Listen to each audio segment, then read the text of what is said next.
Welcome to taste of Chennai. இன்றைக்கி நம்ம ரொம்ப சிம்பிள் அண்ட் ரொம்ப குவிக்காக செய்யக்கூடிய ஒரு ஸ்வீட் ரெசிபி தான் பார்க்க போகிறோம். இது 10 மினிட்ஸில் செஞ்சிடலாம், ரொம்ப ஈஸி கூட. இப்போ வாங்க ரவா பர்ஃபி எப்படி செய்கிறதுன்னு பார்க்கலாம். 1 கப் ரவாக்கு 3 கப் பால் தேவைப்படும். ரொம்ப ஸ்வீட் வேணும்னா எந்த கப்பில் ரவா எடுத்திங்களோ அதே கப்பால் சுகர் மெஷர் பண்ணிக்கோங்க. நான் வந்து ஒரு 3/4 கப் அளவுக்கு சுகர் எடுத்திருக்கேன்.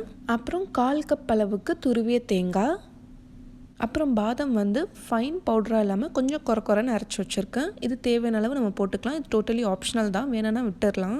அப்புறம் நெய் வந்து ஒரு 1/4 கப் அளவுக்கு தேவைப்படும். இப்போ பேனில் ஃபஸ்ட்டு நெய் சூடு பண்ணிக்கலாம். நெய் கொஞ்சம் லைட்டாக சூடானதும் இப்போ நம்ம எடுத்து வச்சுருக்க ரவையை ரோஸ்ட் பண்ணிக்கலாம். நீங்கள் ரோஸ்ட் பண்ணி சேர்த்திங்கன்னா ஃப்ளேவர் ரொம்ப நல்லாயிருக்கும். கலர் ரொம்ப சேஞ்ச் ஆகக்கூடாது, ஸோ அந்த மாதிரி ரோஸ்ட் பண்ணிக்கோங்க.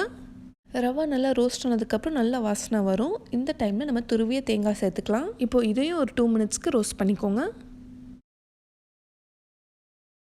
தேங்காயும் நல்லா ரோஸ்ட் ஆனதுக்கப்புறம் இப்போ நம்ம கேஸ் ஆஃப் பண்ணிடலாம். இதை தனியாக எடுத்து வச்சுருங்க. இப்போது இன்னொரு பேனில் நம்ம மில்க் பாயில் பண்ணிக்கலாம். பால் கொதிச்சு வரும்போது ஒரு 1/2 டீஸ்பூன் அளவுக்கு சாஃப்ரான் சேர்க்குறேன். இது டோட்டலி ஆப்ஷனல் தான், இருந்தால் சேர்த்துக்கலாம். இல்லைனா ஏலக்காய் தூள் ஒரு 1/2 டீஸ்பூன் சேர்த்துக்கோங்க. குங்குமப்பூ சேர்க்குறதால நல்ல ஒரு பியூட்டிஃபுல் ரிச் எல்லோயிஷ் கலர் உங்களுக்கு கிடைக்கும். இப்போ கொஞ்சம் கொஞ்சமாக நம்ம ரவையை சேர்த்து நல்லா மிக்ஸ் பண்ணிக்கலாம்.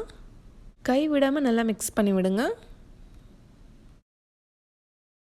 சீக்கிரமாகவே இந்த மாதிரி நல்லா திக்காயிரும். இந்த மாதிரி கன்சிஸ்டன்சி தான் வேணும், ஸோ பயப்படாதீங்க. இப்போது இந்த ஸ்டேஜில் நம்ம எடுத்து வச்சுருக்க சுகர் சேர்த்துக்கலாம். இப்போ இதையும் நல்லா மிக்ஸ் பண்ணி விடுங்க. இப்போ நான் பவுடர் பண்ணி வச்சுருக்க பாதாம் சேர்த்துக்கிறேன். உங்களுக்கு எவ்வளோ வேணுமோ நீங்கள் அந்த அளவுக்கு சேர்த்துக்கோங்க. பாதாமுக்கு பதிலாக நம்ம முந்திரி பருப்பும் அரைச்சி பவுடர் பண்ணி சேர்த்துக்கலாம். நட்ஸ் சேர்க்குறதால நம்ம சாப்பிடும்போது கொஞ்சம் க்ரன்ச்சியாக டேஸ்டியாக இருக்கும். உங்களுக்கு வேணும்னா இந்த ஸ்டெப் ஸ்கிப் பண்ணிடுங்க. இப்போ லாஸ்ட்டாக 1 டீஸ்பூன் அளவுக்கு நெய் சேர்த்துக்கிறேன். இப்போ இதை நல்லா மிக்ஸ் பண்ணிக்கலாம். இப்போ பாருங்கள், கன்சிஸ்டன்சி இப்படி தான் இருக்கணும். ரொம்ப கொலன்னு இருந்தால் அது வந்து ரவா கேசரி மாதிரி ஆகிடும். இப்போ இதை நம்ம ட்ரேக்கு மாற்றிடலாம். நான் ஏற்கனவே ட்ரேயில் நெய் தடவி வச்சுருக்கேன். இப்போ இதை நம்ம நல்லா லெவல் பண்ணி விட்டுக்கலாம். மேலே ஜஸ்ட் 1 டீஸ்பூன் நெய் தடவிக்கிறேன், ட்ரை ஆகாமல் இருக்கிறதுக்காக. இப்போ நம்ம கொஞ்சம் நட்ஸ் வச்சு கார்னிஷ் பண்ணிக்கலாம். நட்ஸ் போட்டதுக்கப்புறம் லைட்டாக ப்ரெஸ் பண்ணி விடுங்க. இப்போ இது கொஞ்சம் நேரத்துக்கு நல்லா செட் ஆகட்டும். இது ஆறுனதுக்கப்புறம் நம்ம கட் பண்ணி சர்வ் பண்ணலாம். இப்போது 1 ஹவருக்கு அப்புறம் நான் ஓப்பன் பண்ணுறேன்.